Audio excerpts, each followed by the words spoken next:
Enchi County was named after its tranquil stream. It has several towns: Jingu, Penglai, Quado, and Hutou. Their names read like a poem. Within this poem, we search for a Quanzhou lunch.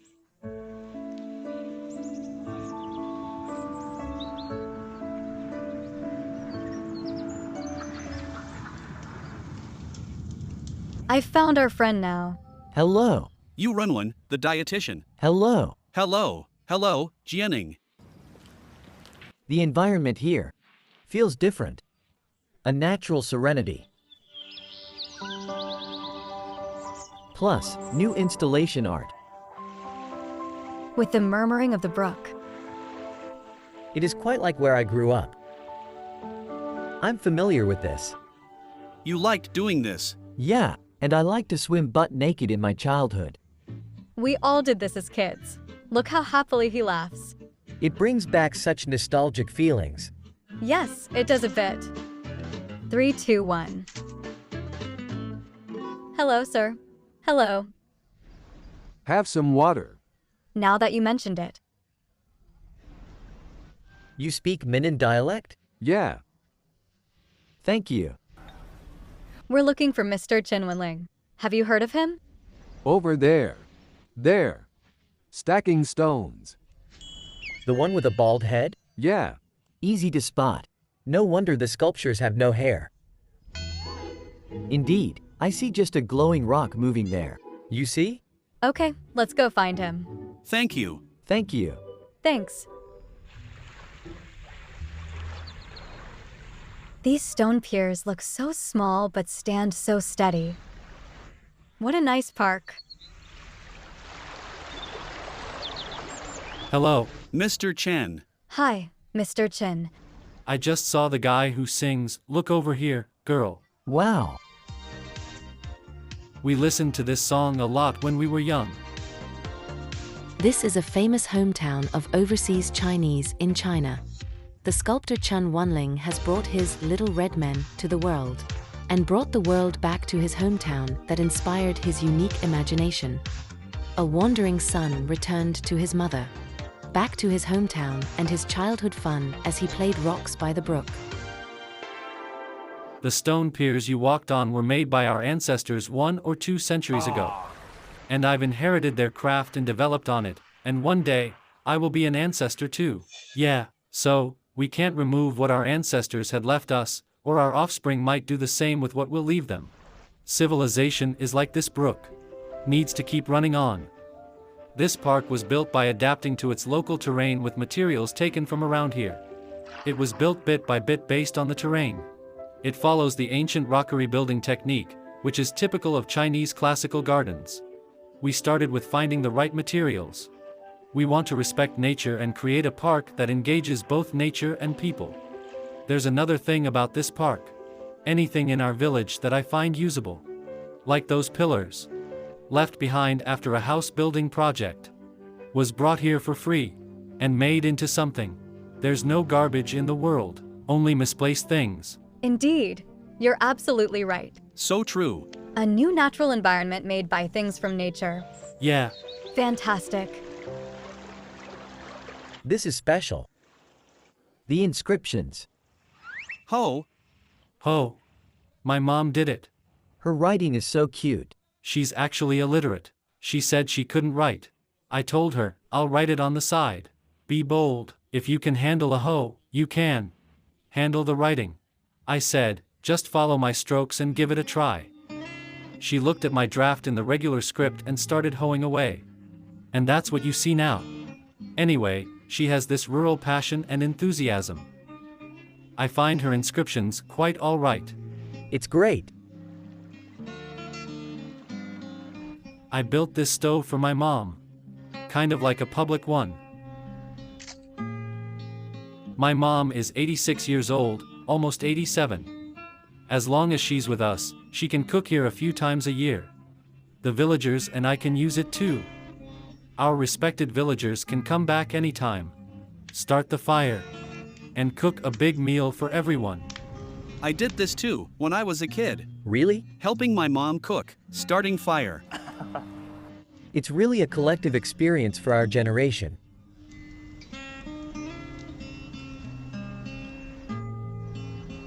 This is my mom's. This is her first try with inscriptions. When she did this for me the first time, she called me something in Minnan dialect.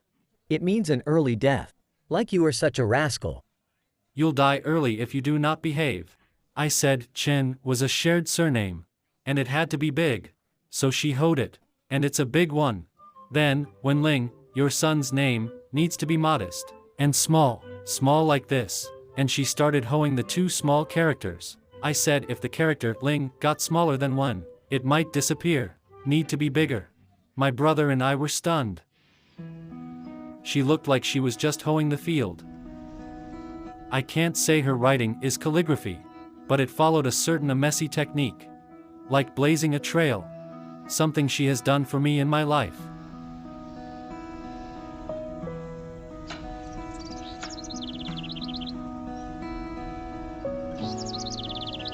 This is my home. My mom likes to live here. It's one of the reasons I wanted to build the park.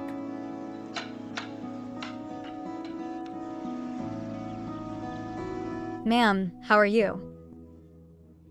I can't speak Mandarin. This I understand. Quite good. She never went to school and can't understand you. Let me chop some for you. Look. She's hoeing. She's hoeing the sugar cane. Yeah, hoeing. She can still do a lot of things at 87. She can even work in the field. She's so strong. Quite sweet. This is an open courtyard. The fence takes the shape of the mountains over there. The same contour. When my mother was young, she always worked there on that mountain. When she got old and stopped going there, she would always sit by the door and look far away. Might be thinking about my dad in heaven or me in Beijing. I told her she didn't have to do that. I would invite the mountains to our doorstep. Mountains kind of symbolize love. Parents' love is as heavy as the mountains. Wow, Mr. Chen, your mom is so lucky to have you. His mother can't read, but she understands the universe's language. She doesn't speak much, but she communicates with nature all the time. Nature, a playground by itself, inspired Chen Wenling's childhood fantasies. And the fantasies were realized decades later. By the brook, on this land, turning Enshi into a town known in the world. Back then, this playground was the whole world to him. Now, the world is a playground to him.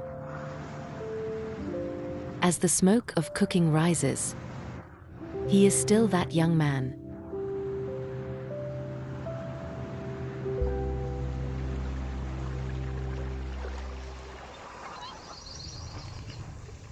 Ma'am, I've got the duck.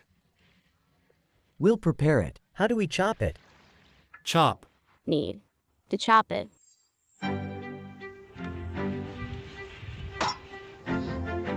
She's very skillful, knowing where to start. Neat moves.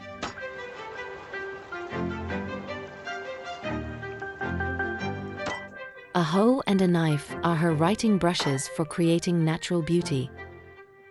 Every mark she left is like a stroke. She continues smoothly with her calligraphy, like doing a dance dedicated to life. What about the ingredients? Tell us more. Those are dates. Dates. And on the right are goji berries. This is Chinese Angelica. Its Chinese name means a mother. Wanting her child. Home. The stove is her canvas. Her masterpiece is Muscovy duck soup with 4 herbs. The 4 herbs might appear to be fixed items, but a mother has numerous options for the 4 herbs. to a mother. The ingredients change with the seasons. Customized for her child at each particular moment. A bowl of the soup comforts the stomach and heart, bringing nature and life together.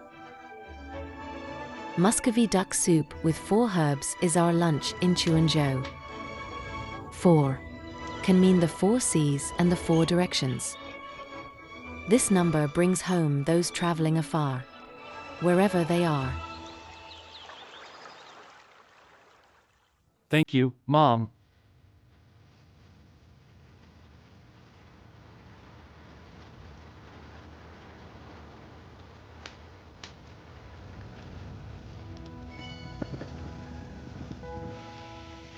Okay, let's start. Let's. So luxurious.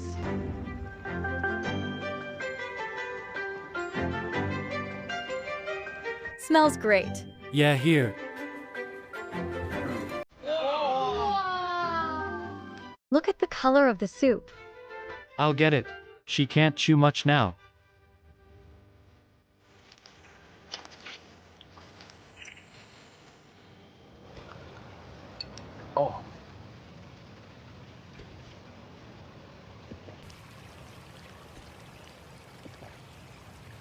Such a light and sweet taste.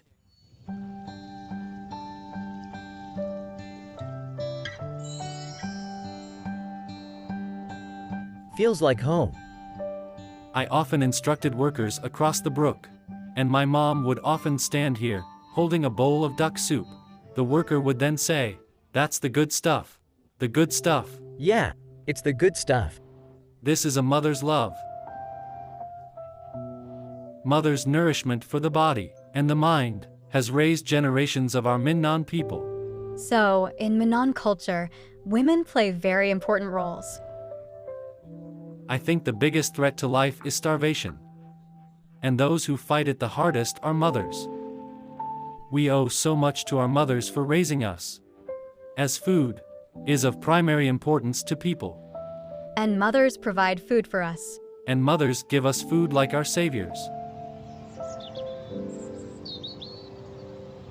My mom doesn't talk much, but she influences us with her quietness. Sometimes, she looked at us, her eyes full of love with tears inside, as we were leaving to study far away from home. It is a great influence, intangible, and inspiring us to never fail her. And this place,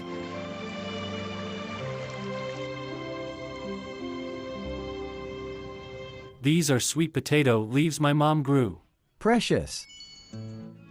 As a dark green veggie, they're high in carotene, magnesium, potassium, and dietary fibers. Great for older folks and young people looking to lose weight. This dish really reminds me of my mom, who also grew sweet potatoes in her yard. She would pluck the leaves and cook them for me. Every time I order sweet potato leaves in a restaurant, my mom would grumble about me getting ripped off for something we have in our own yard. I would say, "It reminds me of your cooking. I want it." You know, sometimes we don't eat at home. Anyway, I just want that taste. When I eat it, there are images in my mind. And it feels like home. So food carries memories. It's not just the taste. Seeing the ingredient can remind you of happy times.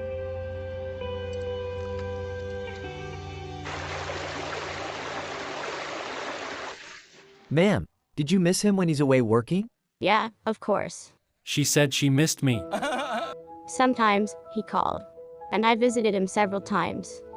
She said she visited many times. Speaking of him, Mom is so proud. Like this. Talking about her son, a mother can be very self-contradictory. She is proud of her son, but she doesn't want to brag about him. Yeah, that's how a mother loves her child. So, it's like leaving with love and coming home with dreams. Yeah, Gee, you also brought your parents to their hometown in Wuhan. Yes, many times. My mom is from the Minnan region, but my dad is from Wuhan, Hubei. is that so? Yeah, when my dad went back the first time, he was like, it was the first time I saw him. He had always been very manly, rarely shedding tears. It was the first time I saw him weeping. Felt weird. 2 or 3 decades ago, we saw some people returning home from Taiwan, which was also quite touching. They had been away for 3 or 4 decades, and once back, they immediately went to pay respect to their parents' graves. We are serious about paying homage to our forefathers. When my dad brought me back to pay respect to my ancestors, I saw our ancestral temple, and those memorial tablets of those seniors I'd never met or known. And I knew I was one of the descendants. And our family bloodline went all the way back. It was like a descendant, was back. What a story. We go far away so that we may come back better. We all come back to our roots. Mr. Chen's act of returning, including easy.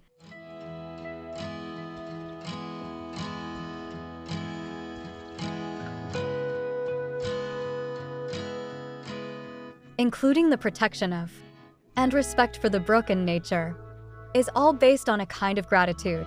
Yeah. I believe everyone should have gratitude. Be grateful, respectful, modest, and compassionate. This should be a principle and guideline for everyone. In fact, it is also a gentleman's way passed down from our ancestors.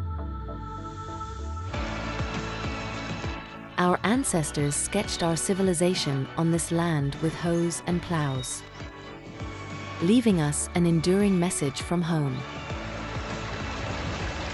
Rivers in our homeland are reciting this message, while they meet those away from home.